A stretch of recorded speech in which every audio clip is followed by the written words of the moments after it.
Joan Sánchez, molt bon dia. Bon dia. Fem-nos una mica d'autobombo, ja que ahir va ser el dia del debat i que ja estem d'actualitat. Què li va semblar el debat d'ahir a l'Ateneu, el debat dels mitjans de política general? Molt bé. Jo crec que cal felicitar-vos a tota la premsa que vau tenir aquesta idea d'organitzar el debat, malgrat tots els condicionants que teníeu. Clar, érem 10 candidats, s'havia de comptar molt bé el temps, s'havia de ser una mica taxatiu a l'hora de tallar els candidats quan parlaven, que en general tendim a allargar-nos, i va ser molt àgil i molt fresc. L'altra cosa és clar, va durar molt, però això és inevitable quan tens 10 candidats. Al llarg d'aquest debat va comentar que hi ha moltes coincidències entre les candidatures, perquè la diagnosi sobre la ciutat és molt semblant entre les diferents llistes. Per tant, el consens que tant apunta com necessari no hauria de ser una utopia, però la veritat és que de vegades ho sembla. La seva candidatura en què pot ajudar a aquest consens? Nosaltres creiem que podem ajudar a articular acords. És a dir, pel tarannà de la gent que som gent molt transversal, gent que ha volgut participar en un procés obert, on les sigles de partit han quedat de banda, on el sectarisme ideològic ha quedat de banda. Jo crec que això és fonamental a l'hora de lligar pactes, aliances, consensos en tots aquests temes de ciutat. És cert, i ho vam dir, que al final el diagnòstic de la ciutat tots el compartim. Tots els candidats són persones intel·ligents, vull dir, saben llegir la realitat. De fet, aquests dies ha caigut a les meves mans aquesta diagnosi del pla estratègic que s'ha fet i jo estava llegint i estava pensant, ostres, som uns cracs perquè el nostre programa respon la majoria dels problemes que posa aquest diagnòstic. El problema és que no som uns cracs perquè no som capaços de posar-nos d'acord. Llavors aquí han primat, doncs hi ha hagut un problema greu, la manca de cintura de l'alcalde, que es pensava que pel fet de ser alcalde tenia un poder absolut i tots s'havien de plegar als seus designis, i hi ha hagut també doncs, el ressentiment dels dos grups que li van donar suport inicialment i van patir-ho, doncs que tampoc ho han posat fàcil en general, tot i que jo sempre trenco una llança pels companys del PDeCAT, 3 dels quals van a la llista, encara regidors, que jo crec que sí que han fet un esforç de continuar buscant aquest consens. I la resta de l'oposició també s'ha sentit molt maltractada. Nosaltres sempre defensem, al final, un acord de govern pot ser amb 13, però els grans consensos de ciutat han de ser molt més amplis que aquests 13. Diu que no tenen sigles a la seva candidatura, Junts per Cerdanyola, però hi ha 3 regidors del PDeCAT i un de més, i a més un exalcalde d'Iniciativa. Sí, però em diu de debò que Junts no és la llista del PDeCAT. Claríssimament. Jo ignoro quants militants té en l'actualitat el PDeCAT. Sé que molts s'han adherit a Junts. Fa un any ells van decidir que si es repetien les mateixes fórmules doncs seguirien tots els partits encastellats en les seves sigles i tancats, i llavors el que faríem seria donar cops a la mateixa paret tot el temps, i ja hem vist en 40 anys que hi ha parets que trenquen caps, no? I van acabar decidint fem-ho diferent, obrim-ho una mica seguint l'exemple que havia marcat el president Puigdemont a les eleccions catalanes del 21 de desembre, on tothom donava per acabat tot això, i el president, doncs mira, Junts per Catalunya, amb una llista molt transversal, on hi havia l'exalcalde de Cerdanyola, Toni Morral, el Jordi Sánchez, gent que no era de l'entorn PDeCAT, i va aconseguir ser la força més votada dels partits que optaven per la sobirania. Aquí a Cerdanyola van intentar fer el mateix procés, jo crec que ho han aconseguit. A mi em van convidar a participar sabent que jo no era militant ni vull dir, podia tenir les meves simpaties com les tenia per altres forces on tinc amics, però no, ja em van dir, mira, ho farem així, dic, home, si realment és així, jo col·laboro.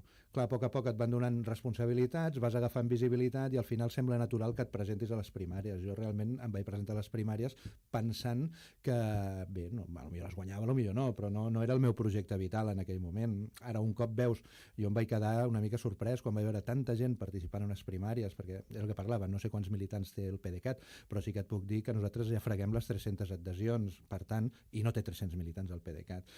Gent que ha decidit aspectes del programa, que ens ha ajudat, que està col·laborant, que seran apoderats, doncs a mi això em dona molta alegria i molta tranquil·litat, perquè no em sento hereu de moltes coses i sí que puc reivindicar d'altres, com ara he fet reivindicant la feina dels 3 regidors del PDeCAT i del regidor de Més, que ara estan amb nosaltres. Ha parlat de l'exalcalde Morral, que és l'actual secretari general de la Crida, el partit de Carles Puigdemont, i que tanca la llista electoral de Junts per Cerdanyola. home, evidentment, sent la llista de Carles Puigdemont, està clar que és més fàcil la seva entesa en partits sobiranistes, però no em sembla, almenys no m'ha semblat així al llarg d'aquesta campanya electoral, que vostès tinguin vetos de cara al futur a la Cerdanyola del Vallès i al futur ajuntament que s'hagi de constituir a partir de les eleccions municipals. Efectivament, ho vam dir, sí que tenim vetos i això ho hem dit en algun debat. Jo sempre poso les línies vermelles amb els partits que d'alguna manera han fet del seu objectiu doncs, desmantellar una mica la idea de Catalunya que tinc jo i que crec que té la majoria de catalans, que és el tema de l'educació, el tema de la llengua, el tema de la inclusivitat, l'acollida, un cert aire progressista que té la nostra societat, que penso que anar contra tot això és atemptar contra la convivència a Catalunya, això sí que és atemptar. Llavors, aquí posem la línia, però compte, per fer pactes de govern. Jo crec que per pactes de govern s'han de compartir moltes coses i hi ha partits amb qui no les compartim, aquestes coses tan importants. Ara, per temes de ciutat, no poso cap línia vermella. És a dir, jo no tindré cap problema d'anar a parlar amb el PP, d'anar a parlar amb els ciutadans i de dir-los, escolta, volem fer una residència per la gent gran, anem tots junts a demanar-ho a la Generalitat, apretem per tot arreu. Home, doncs crec que és la manera d'aconseguir les coses. I crec que això és el que dèiem, de compartir molt de programa i per què no s'han fet totes aquestes coses. I fa 4 anys també es compartien. Doncs per això que ha passat, la manca d'entesa, la manca de capacitat de diàleg i aquesta generositat d'entendre que, no és generositat, és la realitat d'entendre que Cerdanyola som tots i que tots som ciutadans i que qualsevol regidor del ple ha aconseguit uns vots d'uns ciutadans de Cerdanyola que pensaran diametralment oposat que jo, però que he de respectar les seves propostes. Ha parlat del PP i de Ciutadans, però no ha exclòs el Partit dels Socialistes. El Partit dels Socialistes, jo penso que és una altra cosa. El Partit dels Socialistes intueixo que amb tot aquest problema de Catalunya, diguem, que vulguem que no, ens afecta a les eleccions locals, però que no ens hauria d'afectar, però que ens afecta.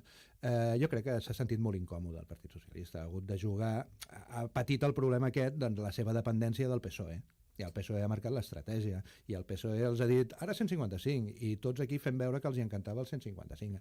Estic segur que gent com el Carlos Cordón, com la Carme Archer que va a la llista, com molts que van amb la llista, no estan d'acord amb aquestes mesures tan antidemocràtiques i probablement fins i tot podrien estar d'acord amb que es consultés a la ciutadania. És un tarannà diferent. Jo amb el Carlos tinc molt bona relació. No és la meva prioritat a l'hora de pactar, és que tampoc m'he entretingut molt, perquè si hagués de pensar pactarem només els que estem a favor de la República, i això ja és el que es va fer el passat mandat. I vam ser capaços de... Per què? Per programes diferents? No, jo crec que tots van ser prou generosos per d'això, però les personalitats ho van complicar molt, els personalismes, els egos. Llavors, al final hem arribat a un punt que et planteges realment canviarà tant la situació només pel fet que estigui jo, perquè jo sóc el diferent, el nou. Els altres són els mateixos. Clar, sí, al final fas un vot de confiança, però fa una mica de mandra pensar-hi. I ja et dic, no em posiciono per cap perquè el poble és sobirà i veurem la matemàtica mana també i veurem els acords possibles. Potser tenim sorpreses i no som nosaltres els que fa la sorpresa. D'això parlarem a partir del dia 26 de maig, perquè entre el 26 de maig i el 15 de juny serà el moment de parlar de totes aquestes coses quan bull l'olla, en efecte. Que a més el Joan Sánchez ho ha viscut des d'aquest costat del micròfon també i som, bueno, aquestes coses de que ens coneixem de fa molts anys i hem viscut precisament com es cuinaven aquestes coses des del punt de vista dels periodismes. Parlem de propostes. Al seu programa la paraula barri apareix moltíssim. Consell de barri, regidor de barri, policia de barri, parcs a tots els barris. Com ha de ser l'actuació als barris de la ciutat? Creu que hi ha algun que reclama una actuació urgent? Perquè ahir també va quedar molt clar que tots els barris consideren que el seu és el que requereix aquesta actuació prioritària. No crec que sigui veritat. I si tots hi pensem... Jo visc al barri de Serra Parera i és un barri que està molt bé, és un barri molt tranquil, és un barri que el problema que té principal és de qualitat de l'espai públic. És un problema de voreres de mig metre amb un arbre que gairebé fa 40 centímetres al mig de la vorera o fanals. En el passat mandat ja es van començar a remodelar carrers, però tot és molt lent. I el problema és aquest, bàsicament. Sí, les caques dels gossos, és un tema... No és el mateix problema que té la Farigola o que tenen els Quatre Cantons. És obvi, perquè a més hi ha barris que hi afegeixen problemes de tipus social, no només urbanístic. Quan els veïns ens queixem del nostre barri, en general a Cerdanyola ens queixem de la qualitat de l'espai públic. Però hi ha barris que tenen problemes més greus. pisos ocupats, cases ocupades, problemes de vulnerabilitat social, etc. Això penso que s'ha d'atacar des d'una estratègia global. No pot ser que hi hagi barris que per cridar l'atenció s'autodenominin el barri oblidat, i ahir, com comentava, al final parlem del barri oblidat, al final li canviarem el nom oficialment i serà el barri oblidat. Això és terrible. Estem parlant dels 4 cantons, Sí. una zona històrica a més del municipi. Un nou barri serà el del centre direccional. El tirem endavant o no el tirem endavant? I com ho fem? Perquè el pla director urbanístic actual està anul·lat pels tribunals, però s'està redactant un de nou. Sí, el centre direccional és molt complicat. Nosaltres ahir es veu que van fer una marató al Parc de l'Alba i van ser molt discrets perquè no ens ho van dir, però bueno, ahir van passar no sé quants per allà, i aquests dies tots els candidats ens han convidat per presentar-nos la proposta de nou planejament del Parc de l'Alba, que, a veure, hi havia una sentència, era pel tema dels transports, ells han fet una nova proposta, hi havia alguns desajustos que els han corregit, i sí, és diferent del que hi ha hagut fins ara. Jo, és el que tu deies, ja tenim un històric. Jo l'any 2000 recordo quan va sortir tot el tema del Parc de l'Alba, que és un tema, aleshores era el direccional, que el va presentar la Cristina Real com a alcaldessa, que tenia iniciativa al govern amb el Toni Morral, que va ser un dels motius de trencament d'aquell pacte, perquè Iniciativa considerava que no d'això. El 2003 va entrar Iniciativa en un pacte amb Convergència i amb Esquerra. També van agafar i el van modificar. Més via verda, més no sé què, més espais verds, més mesures de sostenibilitat, etc. Després va arribar la Carmona. No sé si en aquella època també hi va haver revisió, però ara un altre cop, arran de la sentència, una altra revisió. S'ha tocat molt. El que es diu poc del centre direccional és que és una infraestructura d'interès de país, i que com a tal la Generalitat té tota la potestat per executar-la. La Generalitat, l'Incasòl, ha tingut en aquest sentit molta màniga ampla perquè tampoc li interessava enfrontar-se al territori, però 20 anys després, amb totes les càrregues que suposa, amb tots els diners que cal pagar, és una màquina que està engegada i que és molt difícil aturar-la. Per tant, jo soc dels que em va molestar quan passava de Cerdanyola a Sant Cugat, veia tots aquells camps, em sentia orgullós de que Cerdanyola, dius, ostres, sembla que estiguem al mig del Bages, no? Però en aquests 20 anys m'he anat adonant que les ciutats necessiten també altres coses, que al final, és el que vaig dir, a la força, mira, a la força t'escanyen, no? Aquí Cerdanyola pot anar posant tots els pals a les rodes que vulgui, però en el fons s'està posant pals a les rodes allà mateixa. La part d'empreses del Parc de l'Alba està tota feta, això és imparable, hi ha empreses, n'hi ha interessades per venir, això no ens hi podem oposar de cap manera. La part de l'habitatge és més discutible, perquè hi ha gent que diu, no, Cerdanyola no ha de créixer més, i dic, home, si a l'època dels teus pares haguéssim dit això, tu no viuries aquí, no? Vull dir, clar, és que al final tots volem ser ciutat d'acollida, però en canvi no volem que vinguin els veïns de Ripollet a viure aquí o els de Sant Cugat, no? A veure, Cerdanyola té un problema d'estancament demogràfic, la gent ha anat marxant de la ciutat, ara estem estancats, però ja sabem que les ciutats que s'estanquen van cap enrere. Llavors necessitem empreses que generin ocupació, necessitem nous ciutadans que ens permetin seguir mantenint els serveis. Aquest és un barri nou que evidentment generaran necessitats, però l'avantatge que té, que portem 20 anys perfeccionant-lo. Vull dir que al final he vist alguna simulació i dius, home, no fa tan mal a la vista. I a part, resoldrà molts problemes, per exemple, en matèria de transport públic. I la proposta que vaig veure ahir, a mi no és que sigui la que més m'agradi, però posa les bases per un dia Cerdanyola realment estigui ben connectada amb el món. Una proposta en què suposo que el tema de l'abocador es tracta amb la remediació de les barreres hidràuliques. Sí. És suficient això? No sóc tècnic, però també dic el mateix, 20 anys l'abocador ha estat una mica el motiu al qual tots ens hem agafat, tots, jo també, vull dir, jo sempre he dit, no, això fins que no es garanteixi la salut i tal. Portem 20 anys posant mesures, perfeccionant les mesures, jo crec que si la solució passa per aquí, per controlar-ho, és una cosa que haurem de... Això és com el que té una malaltia crònica, perquè el que no aconseguirem mai, i si ho aconseguíssim estaria encantat, i si es veu alguna possibilitat, si tinc responsabilitats, atacarem per aquí, però buidar-ho tot, gestionar tots aquells residus, traslladar-los a un altre cop, jo crec que és inviable. Estem al centre direccional, creuem l'autopista, anem a Bellaterra. Què fem amb Bellaterra? Què fem amb l'MD? És possible reconduir la situació?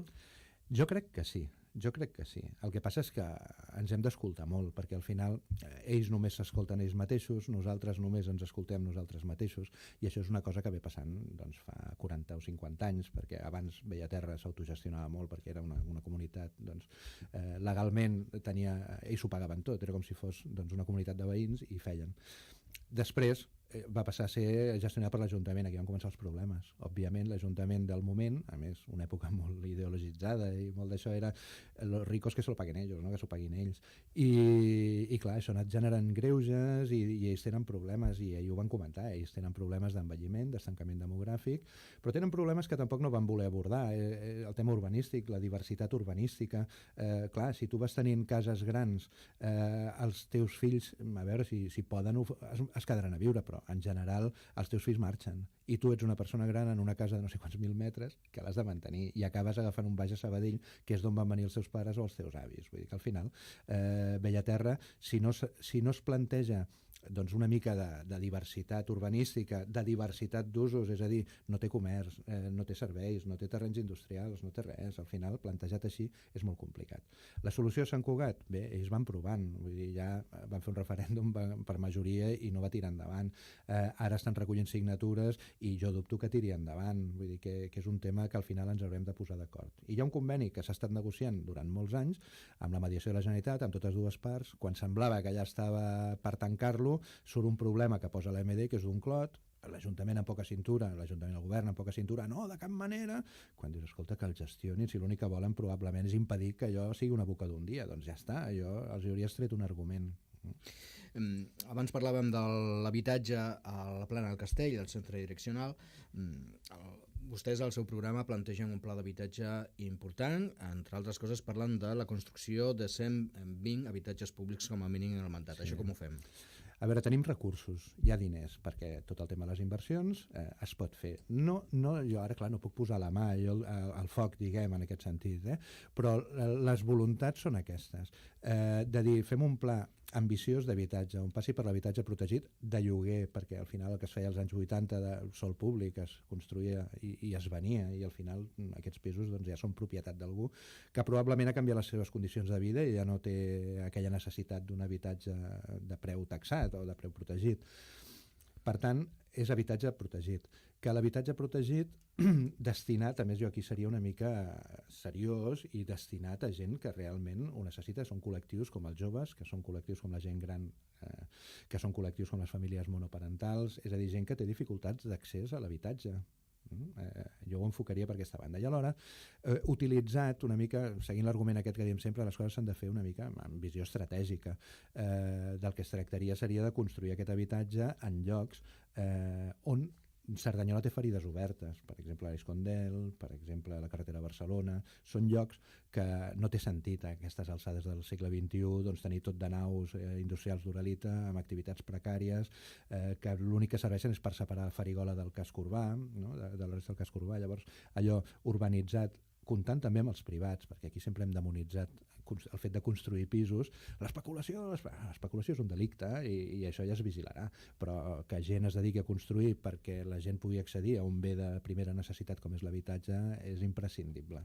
Si pels joves és imprescindible l'habitatge, també és imprescindible tenir oci. Sí. I l'oci nocturn acostuma a comportar problemes quan entra en col·lisió amb el descans veïnal. Com fem compatible aquestes dues coses? És molt complicat, i he pensat molt, com a usuari d'oci en el seu moment, aquí a Cerdanyola doncs, teníem les nostres zones, anàvem a l'Acme, anàvem a l'Impacto aquí a Santa Teresa. Molt més cèntriques que les d'ara. Molt més cèntriques, però els veïns també ho patien molt. De fet, els veïns, per definició, el que volem és tranquil·litat.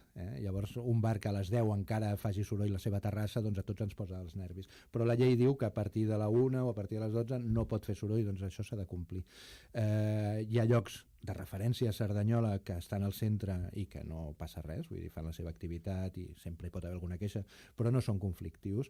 Però hi ha llocs que comporten problemes. El tema de les zones industrials, reconvertir-les en zones d'oci, implica que tens menys activitat industrial. Això és un problema, vol dir que estàs perdent ingressos, estàs perdent riquesa i llocs de treball per la ciutat, que es compensa amb naus d'oci.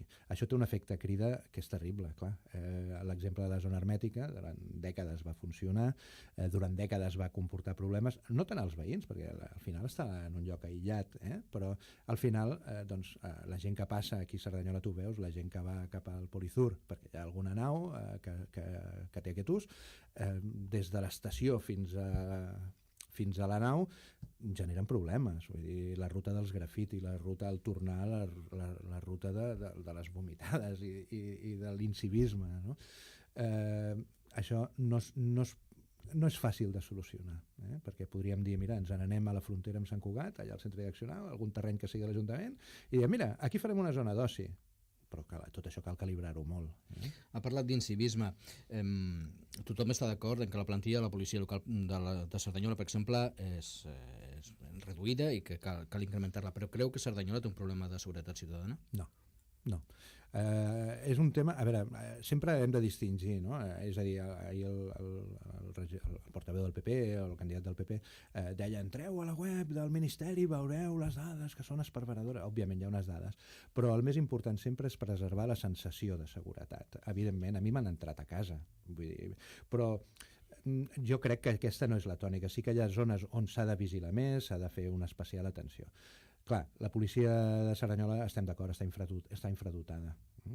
Nosaltres apostem per redimensionar-la en funció de les necessitats, sempre en col·laboració amb els Mossos d'Esquadra, la policia de Catalunya, de fet la policia local, la policia d'Esquadra, els Mossos d'Esquadra són la policia de Catalunya, tots són policia del nostre país, i la policia local té el plus de que és la policia de la nostra ciutat, és autoritat, i caldria que estigués ben dimensionada. Caldrà veure com aquestes lleis que ens traven, que ens obliguen a l'estabilitat pressupostària, s'haurà de fer un pla, no podem anar dient que ampliarem amb 60 efectius, tal, l'endemà d'arribar, és que no tindràs la possibilitat. Quan s'arriba a una campanya electoral, en les promeses i en els programes, una de les qüestions estrelles sempre són els equipaments, perquè és allò que és més espectacular. I evidentment a Cerdanyola calen equipaments, calen reformar alguns dels actuals i calen fer de nous. Però quins són els prioritaris? Els prioritaris, per mi, ara te'ls dic com em venen al cap. Potser em venen al cap no perquè siguin prioritats, sinó perquè n'hem parlat més. Però, per exemple, el tema esportiu, les entitats, hi ha un dèficit brutal de pistes i d'espais esportius per a la pràctica esportiva. Per tant, el poliesportiu, la pista d'atletisme reclamada fa 40 anys, resoldre el tema de la raqueta, perquè ja que el tenim doncs s'hauria de resoldre. Aquests serien uns. Després, per la banda de les necessitats de l'Ajuntament, jo no ho he anat dient molt perquè al final acaba semblant, mira, arriben, això és com a pujar-se el sou, no? Però el tema del nou edifici de l'Ajuntament estaria bé fer-ho. La policia local necessita espai nou. Nosaltres tenim propostes com rescatar la nau de l'Uralita que està dins del catàleg de patrimoni arquitectònic i posar-hi serveis municipals. Podria ser la policia local, podrien ser els serveis d'ocupació, però també ajudaria a portar activitat a la zona de carretera de Barcelona.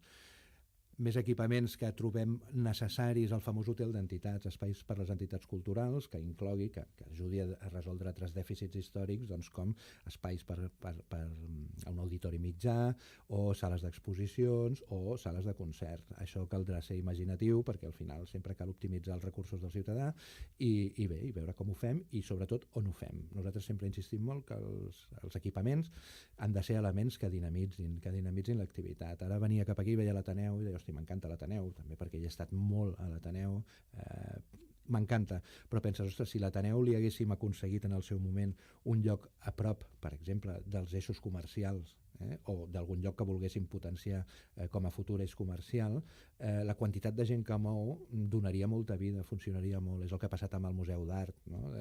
Que està al carrer Sant Martí, és un gran benefici. Doncs penso que les coses s'han de fer amb aquest tarannà, o en el cas de la zona esportiva que dèiem, no? Doncs si pogués anar allà al costat de la zona de raqueta, al nou pavelló, home, estàs relligant la farigola, estàs relligant tota la zona aquesta esportiva i ja hauries d'anar pensant com ho lligues amb la zona de Xarau i com ho lligues amb la zona de les casetes de Cordelles i la Masia Cordelles i la zona d'Iscondel, perquè Cerdanyola no diem que s'ha d'anar omplint i edificar-ho tot, però sí que s'ha d'anar articulant i que al final la ciutadania ciutadania pugui anar d'un lloc a l'altre tranquil·lament, caminant, en bicicleta, per carril bici, o en cotxe i poder aparcar, etc. No?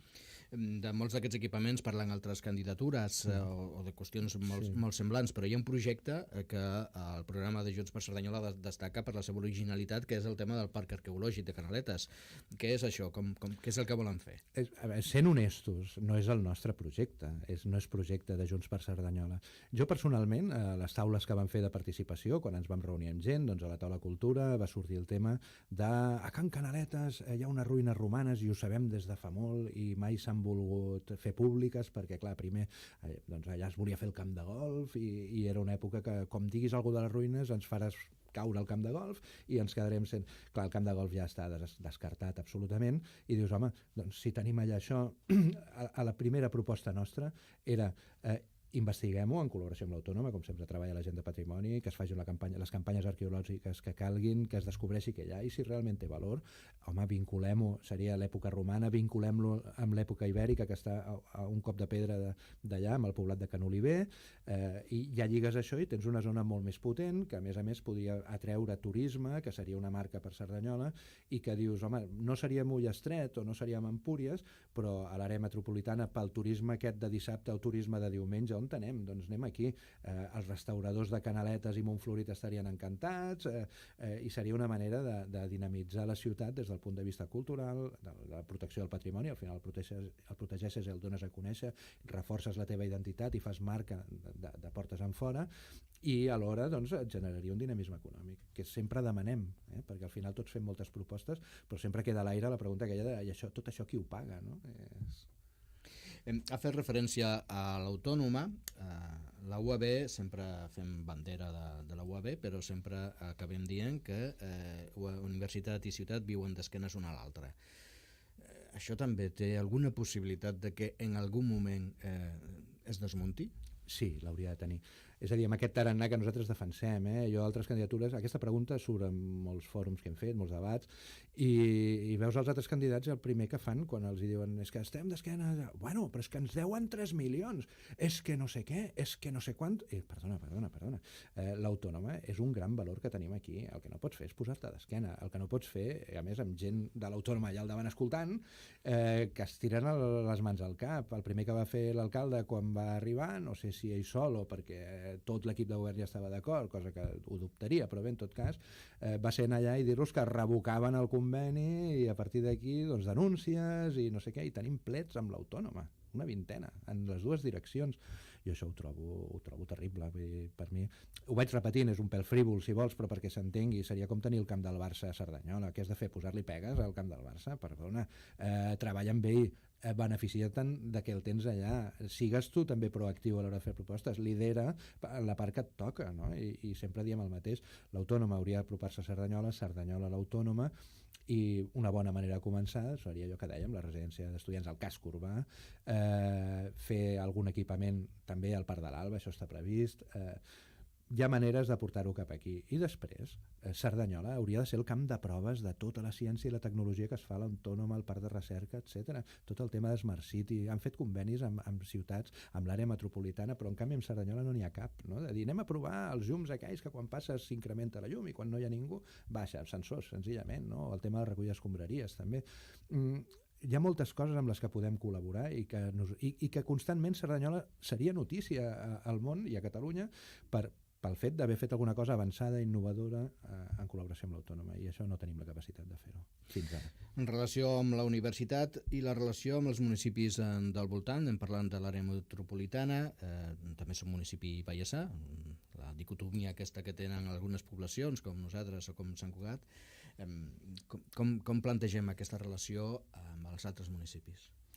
De franca col·laboració, això d'entrada. En el passat mandat hi ha hagut coses que a mi em fan també posar les mans al cap, no? Com que ja estava gairebé per signar un acord al CIT que beneficiaria amb fons europeus de molts milions tot el territori, més les empreses i els centres de recerca, i l'Ajuntament de Cerdanyola es va negar a signar-ho.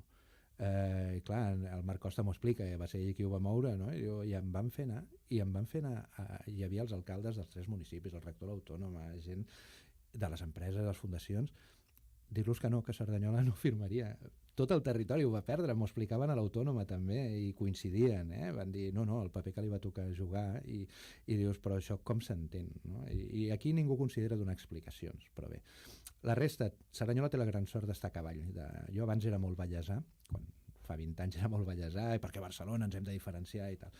Ara cada cop sóc més també de la col·laboració. Cerdanyola està en un nus, Cerdanyola és tan vallesana com metropolitana, i jo penso que són dos barrets que són molt útils a l'hora de poder tenir col·laboracions, de rebre ajuts, de fer propostes, i que hauria de ser també molt, molt proactiva i liderar una mica, perquè al Vallès hi ha Sabadell i Terrassa, és obvi, no? I són grans potències, i hi ha Sant Cugat, que és una gran ciutat, però Cerdanyola tranquil·lament podia liderar tot aquest Vallès Sud, on allà Montcada, Ripollet, Cerdanyola, Sant Cugat, Rubí, tenim moltes potencialitats, més que no pas als altres, però encara no les estem sabent aprofitar.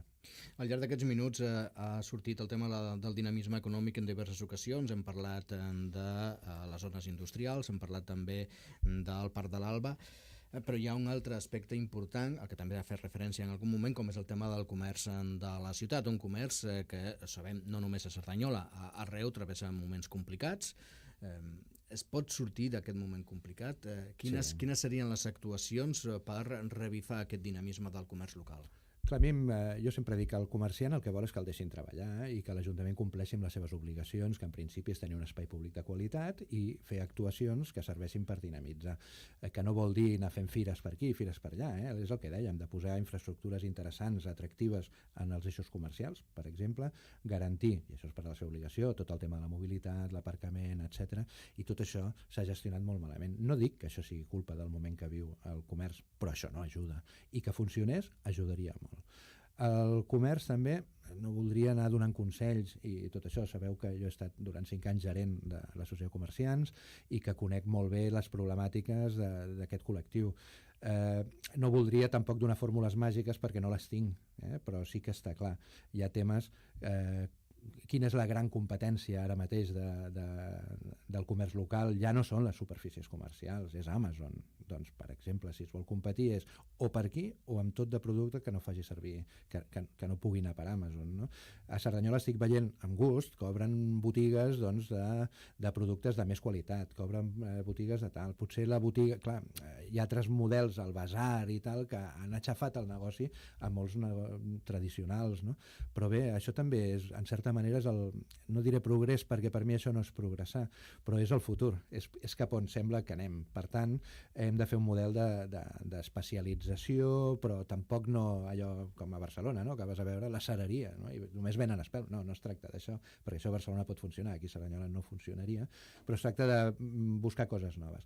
També és cert que aquí a Cerdanyola el comerç, i això ho ha dit algun grup com una cosa bona, i és bo, però no passa res, perquè està gestionat per gent de Cerdanyola, que a més són els que estan darrere el taulell. El model aquell dels anys 80-90, el propietari que té treballadors i el propietari tragueu al cap una estona, just per fer els números, i d'això s'ha acabat. Ara el propietari està fent-ho tot. Vull dir, empreses que tinguin treballadors doncs no són la majoria. En general són la família que l'està movent. I què els hi passa? Doncs que els seus fills han estudiat i en el seu horitzó no està portant una botiga. Llavors són botigues que en el fons, ho saps i et sap greu, tenen els dies comptats. Per això jo crec que programes com el Reempresa, no? Doncs això és interessant, de poder buscar gent que vulgui portar això amb noves idees, amb nova empenta. I un tema que hauria d'haver incorporat en altre moment de l'entrevista, però se m'ha passat i crec que hem de tocar-lo perquè és una de les qüestions de les que s'ha parlat molt al llarg d'aquests últims anys, el crematori. Ja sabem, tots estem d'acord que cal la reforma del cementiri. Ahir mateix hi havia veïns al debat que es queixaven de la situació actual del cementiri, que cal fer un tanatori, però el crematori és la polèmica. Sí, no, i si és que no, com ho fem perquè hi hagi un acord entre l'Ajuntament i la funerària, que té un contracte firmat? Sí, és molt complicat, és el que vaig comentar ahir en el debat. Aquest és l'exemple de quan es fan les coses i es fan poc pensades, poc planificades i una mica com a genialitat, no? De dir, mira què se m'ha acudit, no? Perquè és obvi, tota la part antiga del cementiri queia, a més ho sé perquè la meva família té el nitxo allà, i era un problema i una preocupació. La gran solució que es va acudir, en lloc de gastar els diners l'Ajuntament, dir això val tant, ho poso i ho arreglo, és buscar un operador, com que igualment necessitem un tanatori, escolta, a veure, fem un concurs, tanatori, i m'arregles això. Bueno, sí, però t'arreglo això em sobrepassa els costos. Bueno, crematori. No? I clar, i dius, home, només que haguessis anat a preguntar als veïns de la zona si en poc temps van recollir 5.000 signatures. És que no pot ser, estàs fent-ho en contra del territori. L'altra cosa, hi ha un acord signat amb valor legal, és a dir, si l'Ajuntament el trenca li tocarà pagar, no sé ara la quantitat, però són milions d'euros que dius, home, doncs ja estem pagant un altre cop, ja estem indemnitzant gent per actuacions municipals poc pensades, i aquesta al final no deixa de ser un error fet amb bona fe, perquè no ho dubto que el govern, va ser el govern socialista, no? Que la Carmona, doncs, que ho fes a mala fe, no, però va ser una cosa, ja et dic, poc participada i per tant té les conseqüències.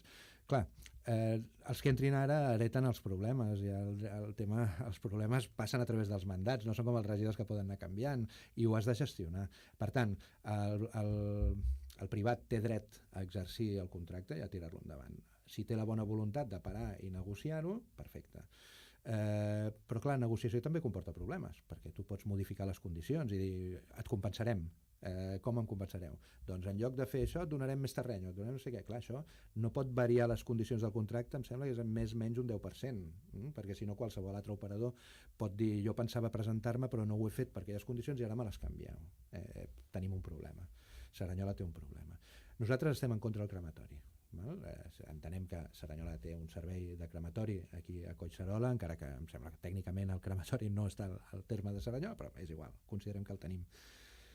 I respectem la voluntat del veïnat, que no el vol, nosaltres tampoc el volem, però també és veritat que nosaltres no volem que l'Ajuntament caigui en riscos i que li toqui indemnitzar gent, això ja ho hem vist per altres bandes, no ens interessa perdre diners per aquí, i per tant el que farem és diàleg, aprofitant la predisposició del privat.